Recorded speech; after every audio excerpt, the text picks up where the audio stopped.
ये है वो जहाज जो यूनाइटेड अरब एमिरेट्स में क्लाउड सीडिंग के जरिए आर्टिफिशियल बारिश करवाता है। इसका रजिस्ट्रेशन नंबर N6151A है और ये अमेरिका की प्राइवेट कंपनी का जहाज है। फ्लाइट डाटा रिकॉर्ड में देखने पर मुझे मालूम पड़ा कि इसी रजिस्ट्रेशन नंबर का जहाज दुबई में फ्लड से सिर्फ एक दिन पहले 15 अप्रैल 2024 शाम को 4 बजे अबू धाबी में ज़ायद इंटरनेशनल एयरपोर्ट से टेक ऑफ हुआ। सैटेलाइट व्यू के रिकॉर्ड्स में देखने पर मालूम पड़ा कि ठीक इसी दिन और इसी वक्त यूनाइटेड अरब एमिरेट्स के ऊपर काफ़ी सारे बादल थे जिनको बरसाना शायद इसी जहाज़ की जिम्मेदारी थी। टेक ऑफ के बाद ये जहाज़ कहाँ गया और इसने क्या कुछ किया, इसके बारे में वीडियो में आगे चल के बात करते हैं। ज़ेम टीवी के वीडियोज़ में एक बार फिर से खुशामदीद।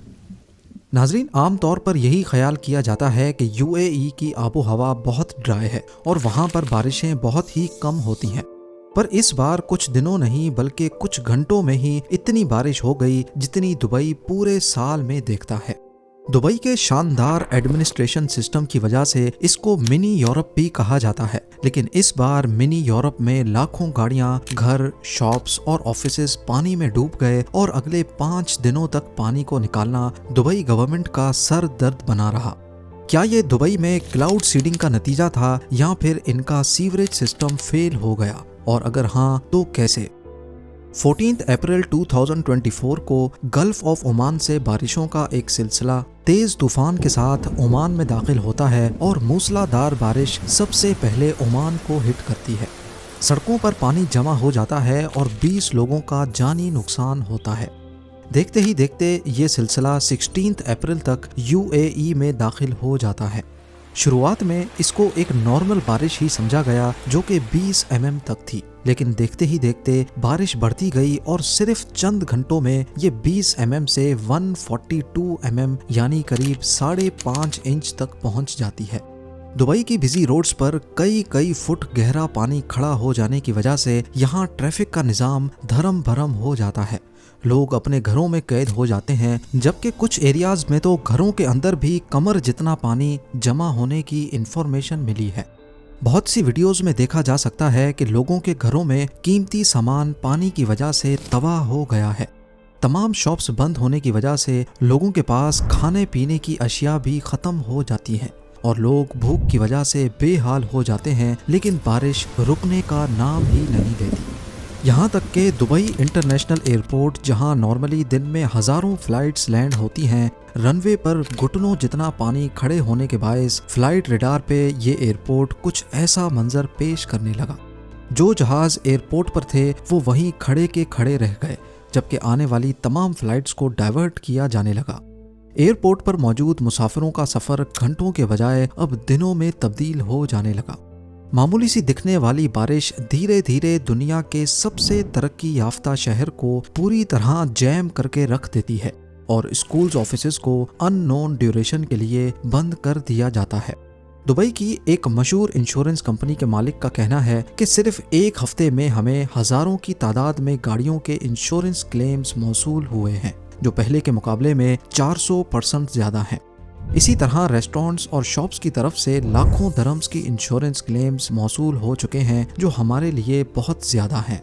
मीटियोलॉजिकल अथॉरिटीज़ का कहना है कि 1949 से वेदर का डाटा रिकॉर्ड करना शुरू किया गया था और 1949 से लेकर अब तक यानी 75 सालों में ये यूएई में होने वाली सबसे ज़्यादा बारिश थी।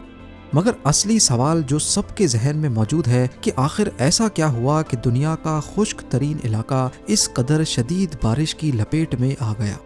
बारिशों से तबाही के बाद सोशल मीडिया पर ये अफवाह फैलने लगी कि ये बारिश दुबई की क्लाउड सीडिंग का नतीजा है। क्या ये अफवाह वाकई सच्ची है? 15 अप्रैल 2024 शाम 4 बजे के करीब अबू धाबी एयरपोर्ट से N6151A रजिस्ट्रेशन नंबर वाला जहाज टेक ऑफ हुआ, जो नॉर्मली पहले भी यूएई क्लाउड सीडिंग एक्टिविटी में देखा गया है। इसके रूट में देखा जा सकता है कि पहले वो सीधा यूनाइटेड अरब एमिरेट्स के ईस्ट कोस्ट पर मौजूद पहाड़ी एरिया के ऊपर गया और वहाँ गोल गोल चक्कर लगाए। फिर उसने शारजा के ईस्ट में 2 अलग अलग लोकेशंस पर ऐसे ही गोल चक्कर दोबारा से लगाए और फिर फाइनली दुबई के ईस्ट में भी लहबाब के ऊपर गोल चक्कर लगाने के बाद करीब शाम को 5:30 बजे वापस अबू धाबी एयरपोर्ट पर लैंड कर गया। लेकिन यूनाइटेड अरब एमिरेट्स के नेशनल सेंटर फॉर मीटरोलॉजी के डिप्टी डायरेक्टर का कहना है कि क्लाउड सीडिंग का जहाज उस दिन टेक ऑफ तो जरूर हुआ था, लेकिन इसने सीडिंग एक्टिविटी नहीं की थी।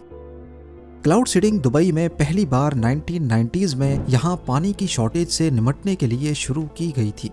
क्लाउड सीडिंग का बेसिक रूल ये है कि जब भी ऐसे बादल देखे जाएं जो अभी बन रहे हों, उस वक्त उनके ऊपर जहाज के जरिए पार्टिकल्स स्प्रे किए जाते हैं जो मोस्टली नमक या फिर सिल्वर आयोडाइड होता है। ये नमक जब बादलों में मौजूद मॉइस्चर से कांटेक्ट में आता है तो वेपर्स पहले आइस क्रिस्टल्स में कन्वर्ट होते हैं और फिर भारी होने की वजह से बरसना शुरू हो जाते हैं। नीचे आते आते जैसे ही टेम्परेचर चेंज होता है तो ये बर्फ से ड्रॉपलेट्स में बदल जाते हैं। अगर United Arab Emirates cloud seeding ना करे तो यही बादल नेचुरल तौर पे कहीं और जाकर बरसेंगे। पर क्या वाकई ये बारिश और फ्लड्स जिन्होंने दुबई और ओमान में तबाही मचाई ये क्लाउड सीडिंग का ही नतीजा था या नहीं? क्योंकि लोगों का कहना है कि पहले से आने वाले तूफान की वजह से क्लाउड सीडिंग ने इस पर कैटलिस्ट का रोल प्ले किया और तभी मामला दुबई के हाथों से निकल गया।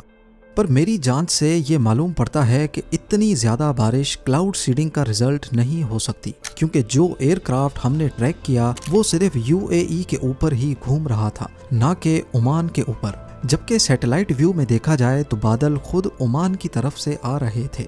एक्सपर्ट्स का भी कुछ इसी तरह का ख्याल है। वेदर एक्सपर्ट्स का कहना है कि क्लाउड सीडिंग से बारिश जरूर होती है, लेकिन इस कदर ज्यादा बारिश नहीं कि सैलाब की सूरत पैदा हो जाए। माहिरीन का कहना है कि क्लाउड सीडिंग से बारिश पैदा नहीं की जाती, बल्कि बारिश तो पहले से हवा में मौजूद होती है, उसको सिर्फ बरसाया जाता है। इसीलिए क्लाउड सीडिंग को इस फ्लड का जिम्मेदार ठहराना किसी सूरत भी ठीक नहीं है।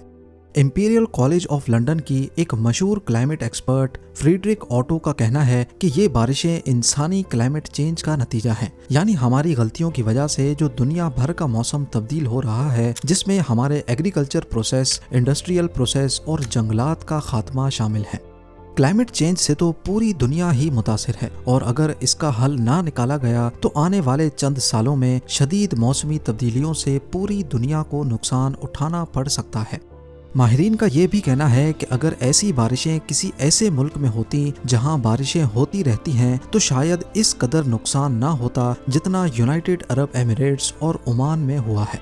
इसकी वजह यह है कि यूएई और ओमान में अमूमन ज़्यादा बारिशें नहीं होती, इसीलिए यहाँ प्रॉपर ड्रेनेज सिस्टम मौजूद नहीं है और शहर को फ्लड जैसी सूरत हाल से निपटने के लिए तैयार नहीं किया जाता।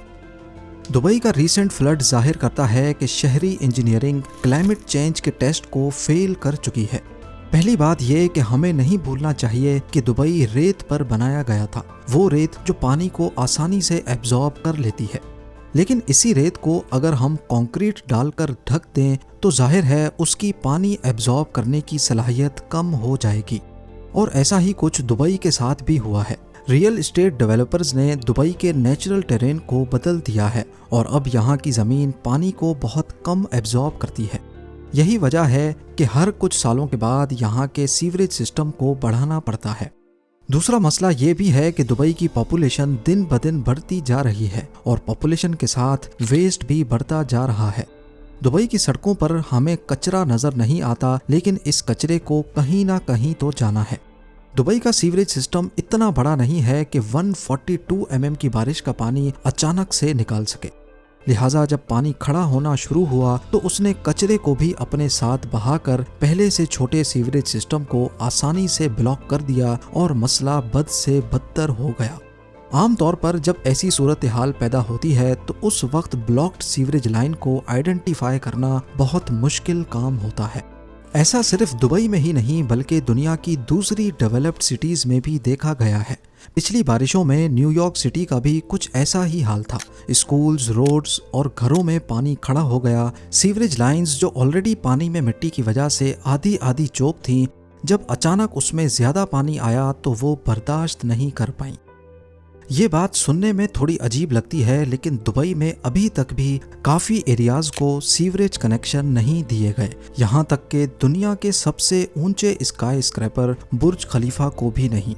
बुर्ज खलीफा का सारा वेस्ट एक सेप्टिक टैंक में जमा होता है और उसको डेली बेसिस पे डंपर्स की मदद से खाली किया जाता है।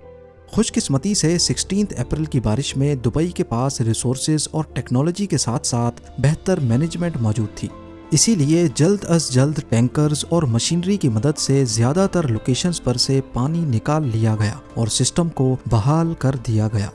लेकिन ये आखिरी बारिश नहीं थी। ऐसी बारिशें फिर से हो सकती हैं क्योंकि क्लाइमेट चेंज का खतरा हर वक्त सर पे मंडला रहा है। इसीलिए दुबई के रूलर शेख मोहम्मद बिन राशिद अल मखदूम ने दुबई में एडिशनल सीवरेज लाइंस के लिए 80 अरब धर्म की मंजूरी दे दी है। यानी ये इतनी ही रकम है जिसमें 15 बुर्ज खलीफा दोबारा से बनाए जा सकते हैं। उम्मीद है ज़ेम टीवी की ये वीडियो भी आप लोग भरपूर लाइक और शेयर करेंगे। आप लोगों के प्यार भरे कमेंट्स का बेहद शुक्रिया। मिलते हैं अगली शानदार वीडियो में।